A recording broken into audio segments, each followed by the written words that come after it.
Привіт! Словаччина – це справжній рай для любителів гір і епічних краєвидів. Це подорож, в якій мало що йшло за планом. Спершу нас не поселили в готель, потім не дали авто в оренду і навіть затяжні дощі намагались зіпсувати наші плани. Але зрештою подорож вийшла максимально насиченою і, повірте, нам є що вам показати. Якщо спробувати описати Словаччину кількома словами, то це не вийде. Тут надзвичайно багато замків, не межгір'я, але погодьтеся, є на що подивитись. На мою думку, замки мають виглядати саме так. І, звісно, не можна не згадати про словацькі Карпати з канатними дорогами, височенними вершинами та озерами, від яких стає важко дихати. Або це просто від підйому до них. Зараз легені виплюну. Врешті-решт, цю еталонну подорож ми сміливо можемо назвати перлиною гірських мандрівок. Стартуємо з Варшави і... От дідько, не працює. Ну і хай собі. 7 годин краєвидів, 3 з яких в повнісінькій темряві, і ми в містечку Попрад. Перша ночі йдемо до готелю з бажанням якнайшвидше спати, але тут з нами трапилась халепа, власник апартаментів трошки забув про наш приїзд. Але після дзвінка до підтримки букінгу проблема вирішилась.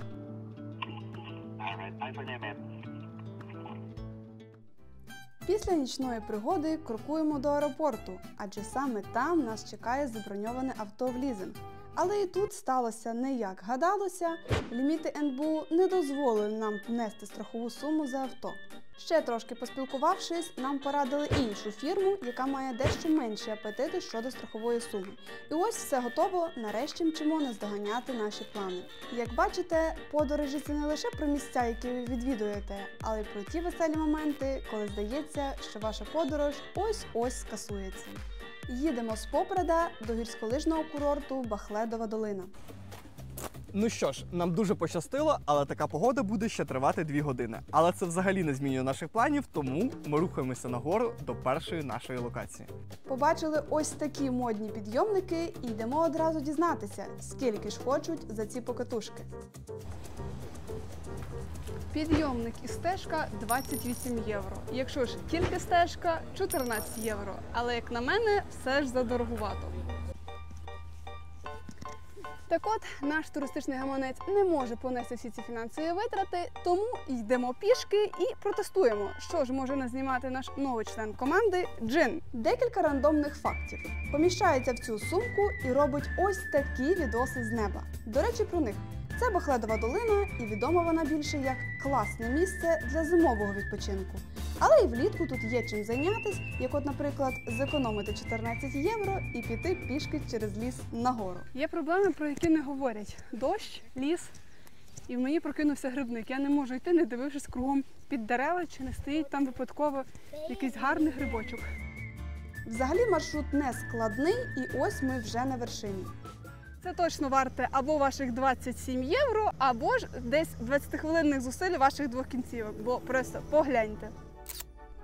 Але піднімалися ми не лише заради цього, тому нарешті про стежку. Назва її Treetop Walk Бахледка, і суть її в тому, що ви даєте грошенята і за це маєте можливість пройтися стежкою в кронах дерев. Висота коливається до 24 метрів над землею, і якщо вже заговорили про параметри, то довжина її 1800 метрів. Так як це кінець червня, краєвиди суперзелені, що робить картинку максимально насиченою. Але не сонячною, на жаль. І крім цього, час від часу сипав дощ, але це не про погану погоду, а про люксове повітря, яке аж з'їсти хочеться. Кульмінацією всього комплексу є 32-метрова панорамна вежа, розташована після мосту.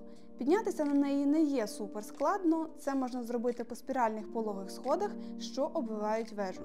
Підійнятися окремо на вежу не можна, але можна зайти на міст, пройти його увесь, і в кінці мосту буде, власне, підйом, де можна подивитися на краєвиди і навіть спуститися вниз спіралькою. І особисто для мене така розвага була б дуже цікавою. Але, на жаль, вже нічого не працює. Ну і на завершення скажу, що сюди 100% треба йти за цими нереальними просто краєвидами.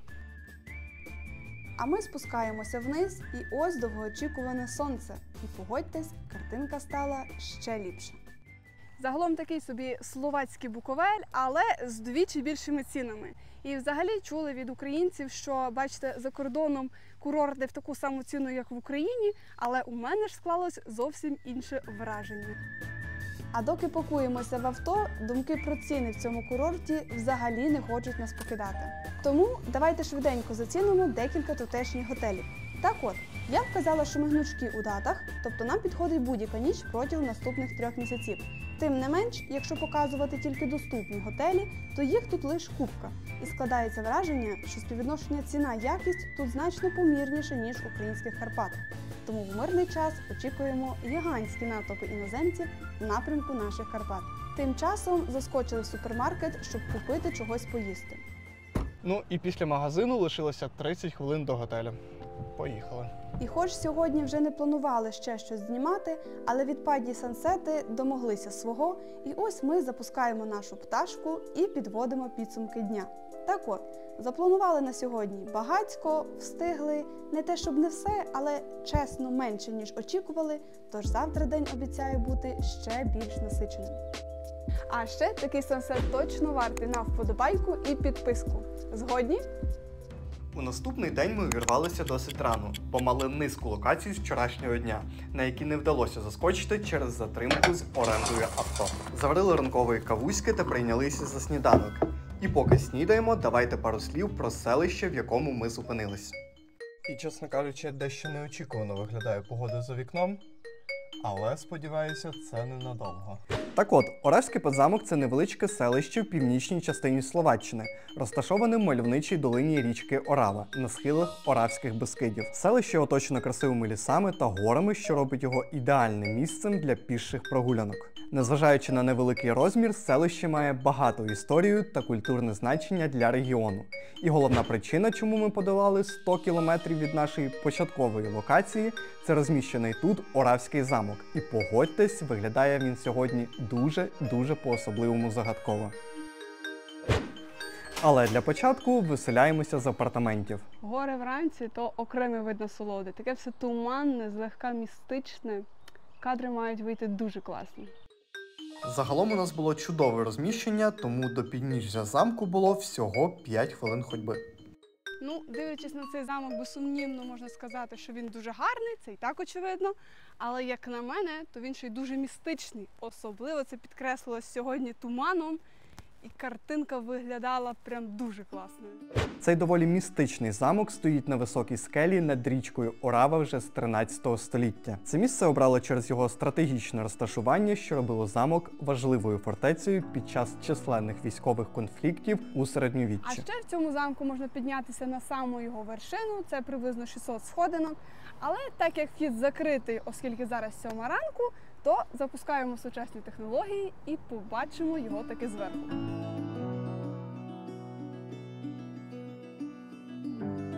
Чесно кажучи, є і мінуси раннього підйому, як от те, що ми не змогли потрапити в замок. Але тут є і друга сторона медалі, що в замок можна потрапити тільки з гідом, і екскурсія би зайняла 2 години, а в нас все ж таки ще є більше локацій, які ми хочемо відвідати. Ну, а після замку ми вирушили у зворотній бік Словаччини, а саме в напрямку театральної Ломниці, що знаходиться у Високих Татрах. І, до речі, це мій перший досвід по європейським дорогам.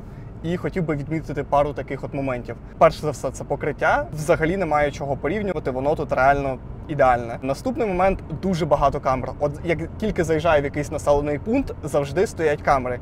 Крім того, і європейські штрафи, і українські штрафи, ну це ж також не можна порівнювати. Там можна от зараз буквально на 10 кілометрів перевищити і отримати якісь 300 євро. Ну і наступне – це дуже круті розв'язки. Тобто, якщо ти, не дай Бог, з'їхав на якусь розв'язку, то обов'язково ти далі повертаєшся до основної дороги. Загалом лишилося тільки позитивне враження від їзди по європейським дорогам. Ну, а щоб не гаяти часу, допоки ми їдемо, давайте пробіжимося по основним характеристикам Високих Татр. Високі Татри – це справжня перлина серед гірських масивів Словаччини. розташована на кордоні з Польщею. Взагалі, Високі Татри не тільки найбільший національний парк країни, а ще й найвища частина Карпат з піком Герлаховський штит, який сягає 2655 метрів. Це місце, де природа та людина зустрічаються у своїй найвищій гармонії, мальовничі ландшафти, величні водоспади та кришталево чисті озера роблять Високі Татри справжнім раєм для туристів і альпіністів. Ці гори відомі своїм суворим кліматом, тому навіть влітку можна зустріти сніг. Для любителів хайкінгу у Високих Татрах є відомий маршрут Татранська магістраля, який простягається на понад 70 кілометрів через найвищі вершини і найгарніші долини. Крім того, у Татрах розташований один з найстаріших у Європі гірськолижних курортів – Татранська Ломніца. Але спершу заїхали на місцеву заправку випити кавуськи та спокійно кайфанути від цих краєвидішних. Також неодноразово чули, що українці жаліються, що, бачите, за кордоном заправки дуже простенькі і функціонують лише би тільки заправитися. У мене ж склалося зовсім інше враження, тому що це не просто заправка, це заправка-ресторан ще й з дитячим центром. Ми ж обрали свіжоприготовлену каву, яку вручну зробив бариста, бо вважаємо, що така кава смачніша і, можливо, навіть дешевше. Те відчуття, коли ранок, ти тільки-но проїхав десь пару десятків кілометрів і вже заїжджаєш на заправку, береш кавусю і просто милуєшся всіми цими краєвидами. І щоб не вибиватися з графіку, випарковуємося і їдемо в напрямку Театральної Ломниці, де знаходиться гірськолижний курорт, щось на кшталт нашого Буковеля. А ще, друзі, не забувайте, що для виїзду за кордон потрібно мати туристичну страховку. А якщо ще й на своєму авто їдете, то й зелену карту. Взагалі, це обов'язкова умова для виїзду за кордон та пересування по європейським дорогам.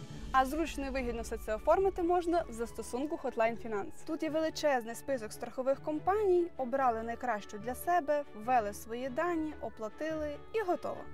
А з нашим промокодом «Попутні» отримаєте додаткові гривні на зелену картку, зможете їх використати при оформленні наступної страховки або ж задонатити. І після 2 годин дороги ми таки добралися до нашої локації. І це Татранська Ломниця. Це відомий гірськолижний курорт в Словаччині. Тут є канатна дорога, що веде на гору Ломнинський штіт.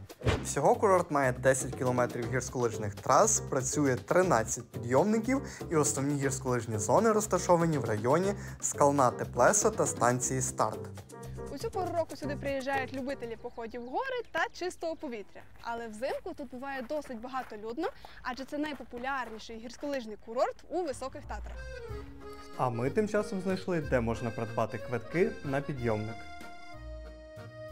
Ну а прокататися на підйомнику в 2 сторони аж цілих 29 євро. Чесно кажучи, ціна трошки кусається і тому закрадаються сумніви, чи дійсно воно того варте. Звичайно, основна розвага влітку – це покатушки на підйомнику, який веде до гори Ломнинський штіт. Вершина відома своїми захоплюючими панорамами на Татри. А на вершині розташована обсерваторія, заснована у 1943 році. Зокрема, Ломнинський штіт – це одна з найвищих вершин Високих Татр і, відповідно, з найвищими цінами. На курорті є численні ресторани, сувенірні магазини та невеличкі крамнички, де можна придбати все – від місцевих смаколиків до кумедних магнітів на холодильник. Крім того, тут є марковані стежки різного рівня складності, які дозволяють насолоджуватися природою влітку.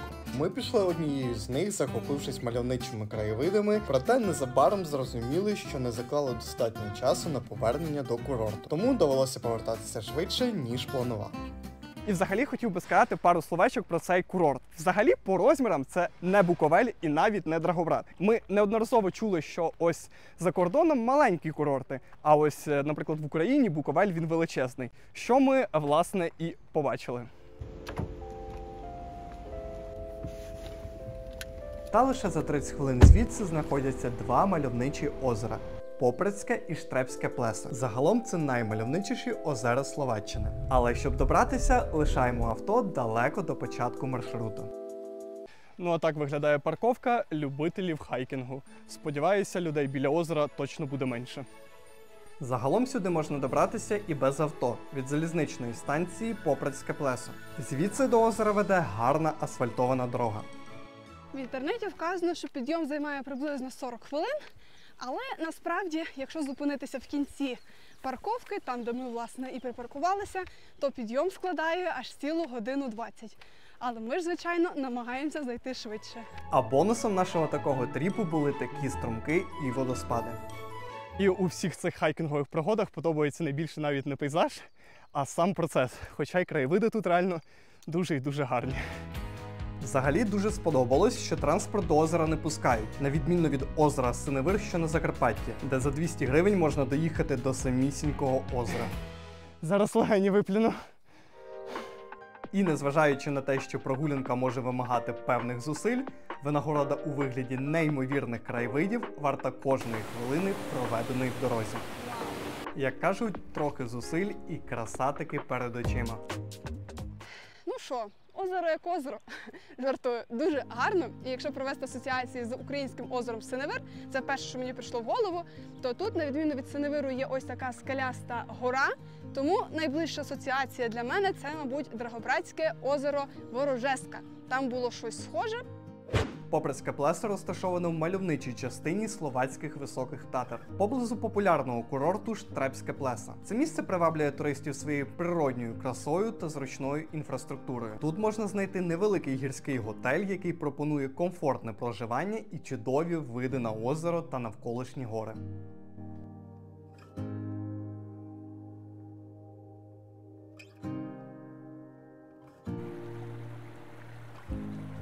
А взагалі це озеро має льодовикове походження і глибину 17 метрів. Начебто не дуже багато, чи може все-таки багато? Наприклад, озеро Синевир має глибину 24 метри. Окрім цього, Поприцьке плесо є відправною точкою для багатьох піших маршрутів. Від озера можна вирушити на захоплюючу прогулянку до Штрепського плеса, іншого чудового озера в цій області. Навколо озера прокладена ось така стежка, якою можна обійти навколо озера, і займає це приблизно 25-30 хвилин. Наступного разу треба приїхати з більшим запасом часу, щоб підкорити одну з цих гір. Загалом Поприцьке плесо дійсно чудове та варте відвідування. І після насиченої прогулянки ми повертаємося назад до місця, де припаркували авто. Щоправда, нас чекав сюрприз – квитанція за паркування у недозволеному місці. Коли ми приїхали, всі місця на відведеній парковці були зайняті, і до самого знаку паркування був майже кілометр з авто. Але все ж це було лише попередження, тому сміливо його ігноруємо і рухаємося далі. До речі, цікаво, чи це скрізь так оперативно реагують? Так от, Штрепське плесо – це популярне туристичне місце з розвиненою інфраструктурою. Однак, на відміну від Поприцького плеса, тут менше відчуття гармонії і розслабленості. Все ж це місце більше нагадує місто. Тут і залізниця, і автобуси, і величезні парковки, і навіть будинки, які схожі більш на житловий тип, або ж це, можливо, готелі. Загалом інфраструктура має свої переваги і недоліки. Але то все ж таки сам курорт, давайте краще зацінимо озеро. Штрепське плесо розташовано в Татрах, високогірному регіоні Словаччини, на висоті близько 1300 метрів над рівнем моря. Це відоме туристичне місце приваблює відвідувачів своєю неповторною природньою красою та розвиненою інфраструктурою, яка включає готелі, ресторани, туристичні маршрути та можливості для активного відпочинку. Штрепське плесо є популярним курортом у будь-яку пору року. На перший погляд здається, що озеро просто переповнене людьми. Якщо все ж трошки прикласти зусиль, то можна знайти більш тихі локації, де можна зануритися в цю атмосферу. Окрім надихаючої атмосфери, тут можна орендувати човник, щоб краще проникнутися природою. Власне кажучи, курорт являє собою невелике озеро, навколо якого розташовані декілька готелів. А назва Плесо походить від словацького слова «озеро». До речі, між двома озерами, Поприцьким і Штрепським плесом, прокладено чудовий пішохідний маршрут, відомий як Татранська магістраль. Ця красива стежка, вимощена каменем, дуже популярна серед туристів, яких у гарну погоду на цьому маршруті досить багато. А зараз переміщаємось до містечка Тренчин. Це миле містечко в Словаччині, де кожна вуличка дихає затишком. Просто маленьке містечко, хто б міг подумати, що тут так атмосферно.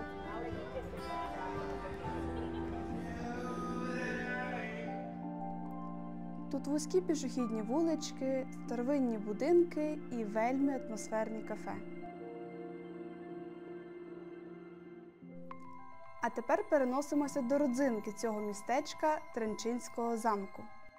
Чесно кажучи, на цей замок ми маємо дуже мало часу, адже сонце вже заходить за обрієм, а у нас ще є як мінімум одна локація, яку дуже хочемо відвідати сьогодні. Тому супер коротко про цей замок.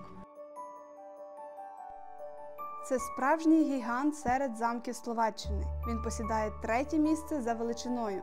Побудований в 11 столітті на місці давнього великоморавського поселення, він бачив усе – від турецьких нападів до палацових інтриг. А тепер про найцікавіше. Мабуть, кожна дитина в Словаччині знає знамениту казку про вежу і Омара і Фатіму. Володар замку Штефан Запольський захопив прекрасну турецьку принцесу Фатіму, а її коханий принц Омар прийшов зі скарбами, щоб викупити свою кохану. Але хитрий господар замку поставив умову. Омар повинен був викопати колодязь у дворі замку. Цілих 4 роки Омар трудився, долаючи тверду скелю і мріючи про воз'єднання з Фатімою. І ось нарешті він добув воду. Володар замку був настільки вражений його наполегливістю, що дозволив закоханим бути разом. Так би мовити, happy end. Ну і намагаючись випередити завершення світлого дня, мчимо до останнього пункту призначення на сьогодні – замок Беков. І наступна наша локація – сюрприз, і це також замок. Взагалі в Словаччині є безліч замкових та фортифікаційних споруд, бо все ж таки тоді був ще такий певний тренд, ну і плюс до того була практична користь, бо треба свої землі захищати. Він велично височіє на скелі, до якої він тісно прив'язаний, як і плітки, що його оточують. Це замок королів, вельмож і лицарів.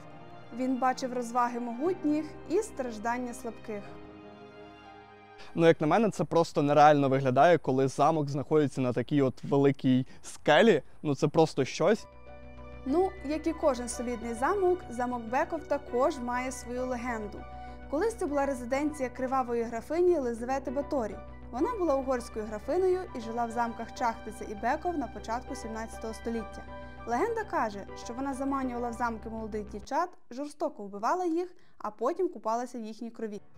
17 століття. Ні косметологів, ні пластичних хірургів, навіть ін'єкцію краси нема кому вколоти. Тож Єлизавета подумала, що кров особливо молодих дів зупинить процес старіння і збереже вічну молодість. Так виникла думка про неї як вампіра. І деякі ресурси стверджують, що вона була засуджена за вбивство понад 600 жінок. І якщо це правда, то вона була однією з найвідоміших серійних вбивць в історії людства. Тож, якщо вам здається, що час бере своє, можливо, варто просто змінити кремчик для обличчя, аніж шукати радикальні рецепти середньовічних жіночок. І, як на мене, тут можна навіть ось брати і фільми знімати про середньовіччя, і взагалі нічого не треба змінювати. От просто берете, знімаєте і все. На мою думку, замки мають виглядати саме так. І ще один момент, ви не дивуйтеся, що зараз так пізно, і ми не потрапили всередину. Це все ж таки тому, що ми хочемо встигнути просто все в нашій мандрівці. Але за рахунок того, що в нас є новий помічник в команді, ми все-таки щось таки та зняли. А що не встигли, то по старій добрій традиції перекладаємо на завтра. Починаємо ранок з кави і сідаємо в авто. Будьмо гей. До слова, ми у Братиславі, тому поки їдемо до першої локації на околиці міста, декілька слів про цю столицю. Братислава є однією з найяскравіших перлин на березі Дунаю. Вона знаходиться в самому центрі Європи, біля Малих Карпат і водночас поруч з річкою Моравою. Місто межує з Австрією та Угорщиною і в минулі століття було історичною столицею Угорського королівства. Про ці всі речі згодом, а зараз про замок Девін. Він є однією з найвизначніших історичних пам'яток Братислави та Словаччини в цілому. Замок Девін знаходиться всього лише за 10 кілометрів від Братислави і межує разом із Австрією. До речі, кажуть, що з вершини замку можна розглянути Відень і навіть вершину Альп, що ми зараз і зробимо. Розташований на скелястому пагорбі над злиттям річок Дунай та Морава, фортеця має багату історію, яка сягає кількох століть. Історія замку Девін тісно пов'язана з легендами та подіями, що відбувалися на цих землях. У ранньому середньовіччі тут проповідували християнство Кирило і Мефодій, і саме на цьому місці вони заклали основи християнської віри серед слов'ян. Протягом угорського панування фортеця стала місцем таємних зборів словаків, які боролися за збереження своєї літературної мови та культурної спадщини, що була на той час офіційно заборонена. Попри трагічні моменти історії, місце тут надзвичайно мальовниче. З вершини пагорба відкриваються приголомшливі краєвиди на довколишні землі, а під ногами можна відчути відлуння давніх часів.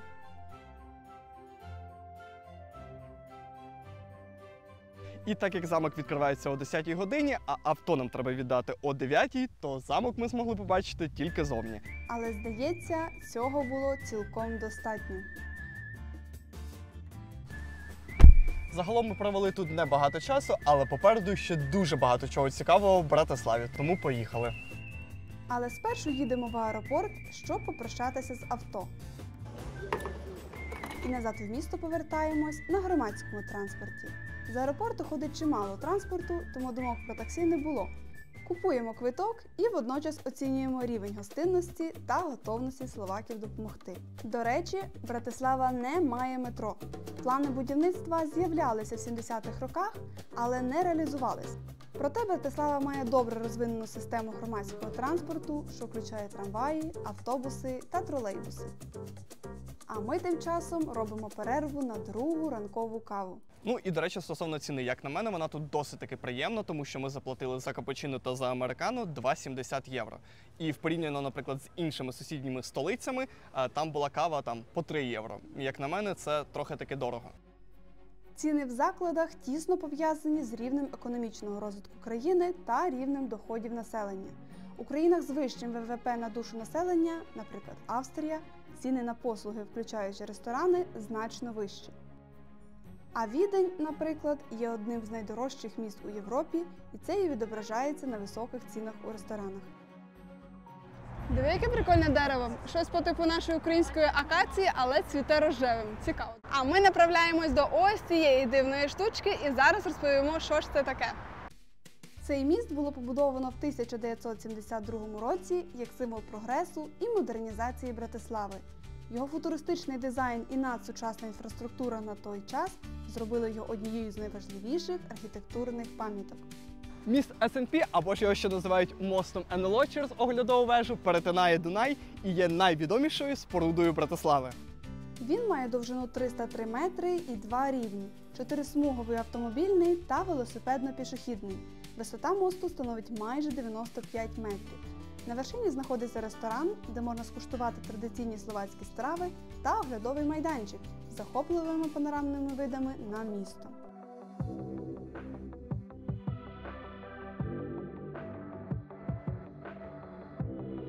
Єдиний спосіб потрапити на вежу – це через ліфт, але коштує це задоволення 9,90 євро за дорослого, що наразі б'є просто всі рекорди по вхідних квитках, адже в Празі це було значно дешевше, хоча думаю, що Відень може побити навіть ці рекорди.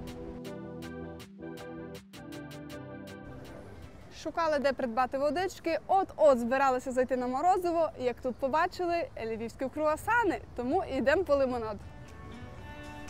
Ех, жаль, що через спеку взагалі не хочеться їсти, бо вкинути круасан зазвичай я не відмовляюсь. Диня ананас. Ну і спілкування, як чуєте, звичайно ж українською. Не знаю, що може бути краще, ніж випити лимонаду в Словаччині та ще й у львівських круасанах. Тільки що вимкнули світло, буквально на хвилин 10, і біля туалету стояла невеличка черга, і німкеня, жіночка з Німеччини чи то Швеції запитує офіціанта, це що у вас проблеми, чому немає світла, а ще у вас якісь інші туалети, якісь зі світлом. Тобто зробили все якусь грандіозну просто проблему. Мої ж думки, нам би ваші проблеми, що світла немає 5-10 хвилин, чесне слово. Ще трошки посиділи під кондиціонером і знову йдемо на літнє лагідне сонечко в плюс 36. Ну а поки ми переміщаємось до наступної локації, ось вам трохи цікавих фактів. У Словаччині немає жодного міста-мільйонника. Навіть у столиці, Братиславі, мешкає лише 430 тисяч. Словаччину і Словенію так часто плутають, що посольствам доводиться щомісяця обмінюватись листами, щоб розібратися, хто є хто. А ми тим часом вже підійшли до Братиславського граду.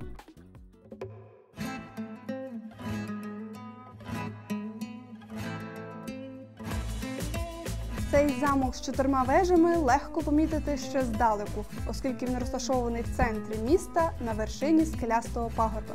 Братиславський град – це не справжній древній замок, а побудована в другій половині ХХ століття копія зруйнованого палацу. Замок згорів на початку 19 століття і понад 140 років лежав у руїнах, поки не знайшлися кошти на його відновлення. Силует Братиславського граду створюють 4 крила, кожне з яких має кутову вежу.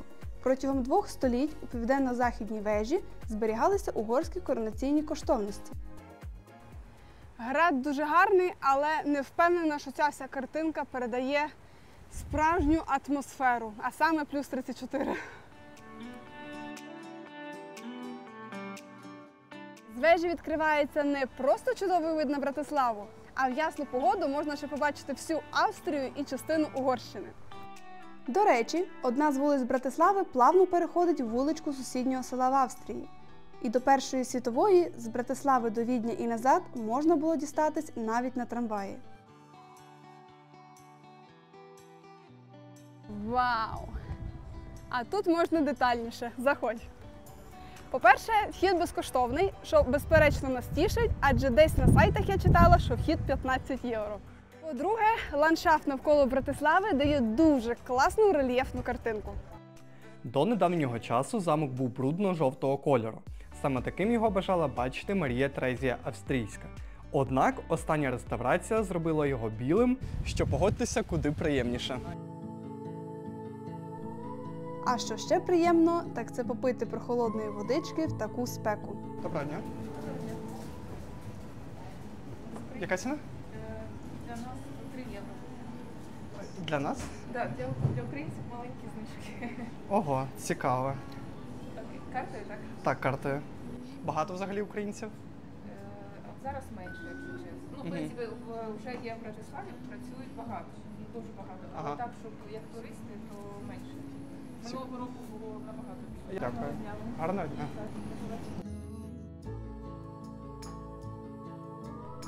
Особливо сподобались внутрішні дворики. Тут висадили цілі сади. Дерева, кущі, статуї – все це ідеально доповнює картинку. Впевнена, що для цих ландшафтних елементів було залучено не 1 десяток дизайнерів. Загалом кльове місце і, як не дивно, досить малолюдне, як для вихідного літнього дня. І ми тут вешталися далі, але маємо трошки ще чого показати, тому йдемо в старе місто, де, власне, і є найбільше локацій.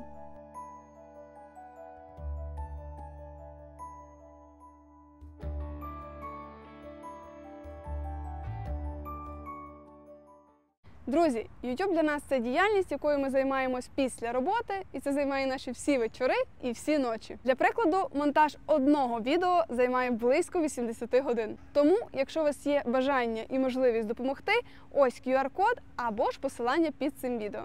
А це, в свою чергу, допоможе нам швидше розвинути канал і створювати більше контенту. По дорозі до центру відмічаємось на ще одній локації. Це собор Святого Мартина, і він є однією з найбільших, найстаріших та найважливіших церков в Україні. А інколи буває і так. Ну і як на мене, найцікавіший факт в тому, що тут були короновані практично всі королі Австро-Угорської імперії в 17-18 столітті.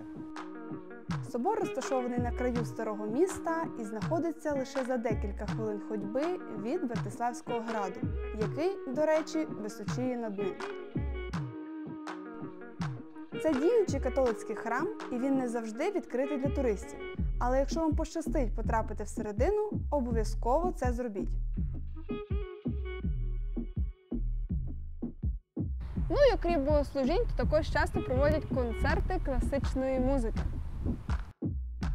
На вершині шпиля собору встановлена репліка угорської корони – Святої Корони Угорщини. Ця корона є одним з національних символів Угорщини і символізує її суверенітет та історію. Словаччина займає друге місце після Австрії за запасами природної прісної води. Тут люди можуть пити якісну воду прямо з-під крана.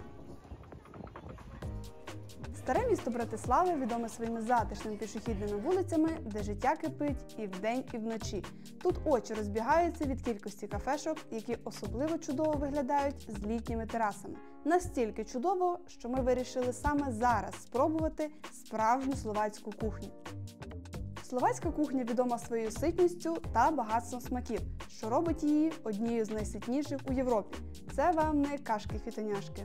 Це справжнє задоволення для тих, хто любить насичені домашні страви.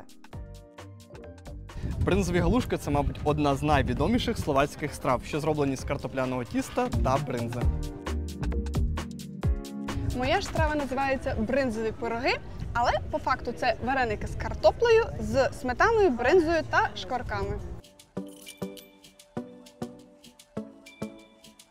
До речі, мені братиславські вулиці набагато більше подобаються, ніж празькі. Ось, наприклад, Стрейцентр тут значно затишніше, тут набагато більше якихось кафешок із зеленю, що дійсно дуже додає атмосфери.